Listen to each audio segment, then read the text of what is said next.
welcome back to another Coaster Cheetah video, and in this video we are going to be talking about the top 10 most intense roller coasters, and a list where it's going to be 10 being the least intense out of the top 10, and then 1 being the most intense, the number 10, by the way, is not, like, it doesn't mean it's not intense, it just means that out of the 10 that I selected, I think it is the least intense out of them, even though, you know, it's not intense or anything. So, yeah, all of these, coasters are definitely, like, top 10 in the world, in my opinion. So, before we get started with the list, I have, a few honorable mentions. So, I have 4 honorable mentions, the first one being the Batman, invert clones at the Six Flags parks. I think they are intense, and the fastest one I do believe is the one at, Six Flags over Georgia, so I do believe that one is the most intense, and I have ridden that one, and it is very intense, actually. I don't know of there being, like, a full-scale B&M invert that isn't intense, but this one is definitely, very whippy and fast, because, the layout isn't too long, so it just flies through the whole thing. And the next honorable mention is another B&M invert, and this is Raptor at Cedar Point. And I think it goes to the inversions very wildly, and the reason it's not on the list is because of the drop, because I think the drop is a little underwhelming. Even though it is fun, it's not very intense. But the inversions and stuff are those are very intense. The next honorable mention is Mind Blower at Fun Spot Kissimmee, which is a pretty new gravity group wooden coaster, but it's pretty rough. Not in a bad way though, because the roughness makes it more intense. It's not like rough like to the level of Wildcat at Hershey Park where it's almost like unrideable, but definitely provides great airtime while at the same time being intense and delivering some awesome G-forces. So for the last honorable mention, we have the RMC single rail Raptor clones, because all of them are very intense and fast and whip and just haul through the entire layout. And even though in my opinion the clones of Golden Lasso and Railblazer and the Stunt Pilot clones are just a little bit more intense and whippier, I think, than the Jersey Devil coaster, I think they're all super intense.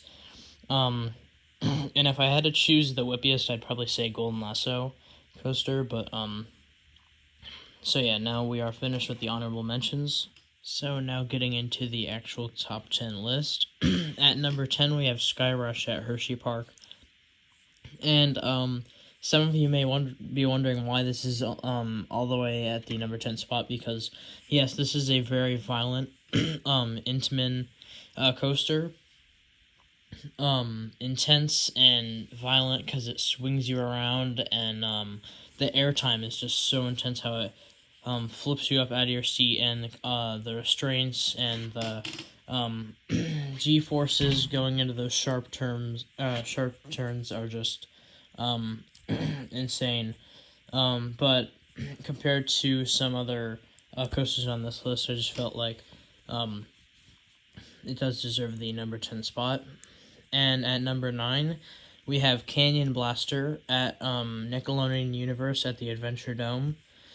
And Canyon Blaster is a super underrated coaster for being just good in general, but also intense, because this is no doubt, in my opinion, the most intense aero coaster in the world, because just all that packed into that small area is just insane, and how it does that, and it's just intense because the G's just packing into that small area. So for the number 8 spot, we have Hades 360 at Mount Olympus, which is a gravity group wooden coaster, and like the Mind Blower, it is intense, but the underground part under the parking lot is just insane on how it, like, the G's and I feel like it is one of the longest, if not the longest, coaster tunnels in the world, because it just feels like it never ends, like you're going through a dark abyss, and it is so intense. In that inversion, just like Mind Blower is intense, but it's basically, I look at it as the Mind Blower, but even more intense, like double the intensity, which you would think is impossible to be double the intensity of Mind Blower, because it is super intense. And now moving on to our number 7 spot, we have Montu at Busch Gardens, Tampa, which is a B&M invert coaster, and this is my number 1 invert coaster, as well as the invert coaster that I think is the most intense in the world. And just the way you're whipping through those inversions, the Batwing, even with the trims before it, is just, you're flying through it, whipping in and out of the inversions. I love the corkscrew because it just catches you totally by surprise. You think you're just going to be sailing in and just into the brakes, but then you just whip into a intense corkscrew, that whole thing. And I love the drop. Just a awesome coaster. And for the number 6 spot, I have Cumba, which is a B&M sit-down looping coaster at Busch Gardens, Tampa again. And this coaster is super intense. That's really all I can describe. The first vertical loop right off the drop is surprisingly intense, because I think a lot of people underestimate the intensity of that element, and sometimes I actually do gray out at that moment at the top of the vertical loop.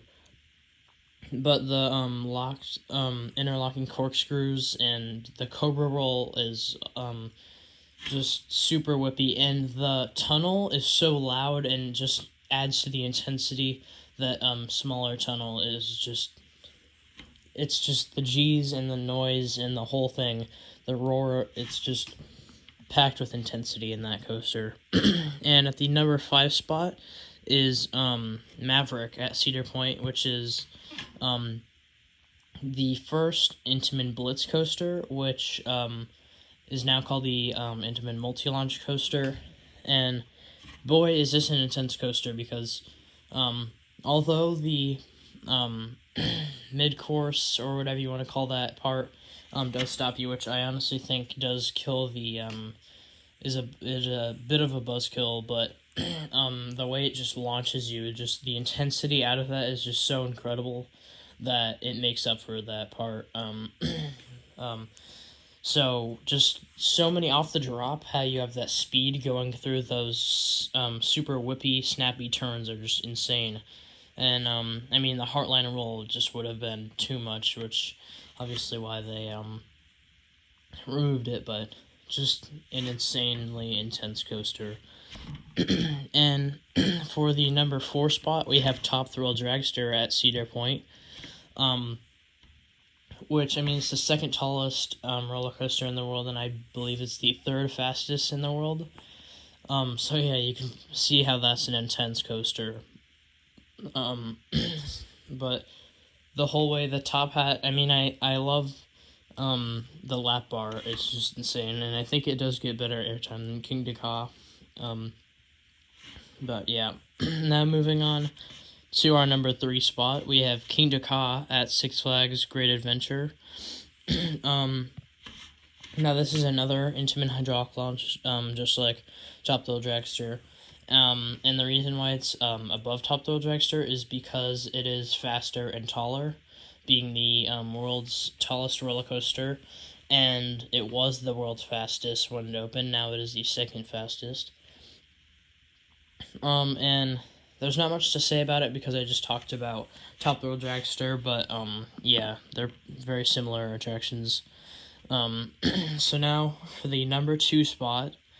This is tough for me to rank with the number 1 and number 2, but the number 2 spot is X2 at Six Flags Magic Mountain, which I take back what I said about Canyon Blaster being the most intense aero coaster. I put it at the 2nd most intense aero coaster, because X2 is just insane And that's really all you can describe it as: insane.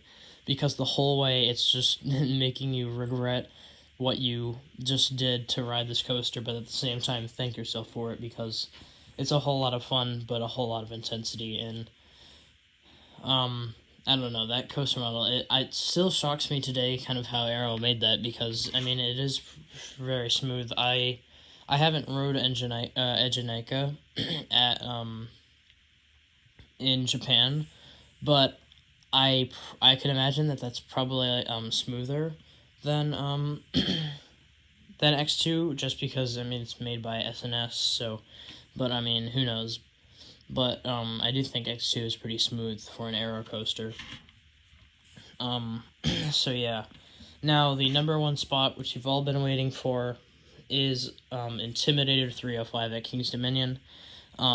Built by Intamin, which I wouldn't, I could see an argument that X2 is more intense, but for me personally, it's just insane how intense I-305 was, because, I mean, the way you know if a coaster is intense is if they have to modify it before actually letting guests ride it again, just like Maverick. Except some people got a few rides on, I mean, there were some people who got to ride I-305 before it was modified. And even today it is super intense, and the GP, doesn't like that too much, even though, I mean, the coaster enthusiasts obviously do, but yeah, such an intense coaster. Those whippy transitions, snappy ones, just like Maverick, and the way it goes low to the ground like that, while also providing some great airtime.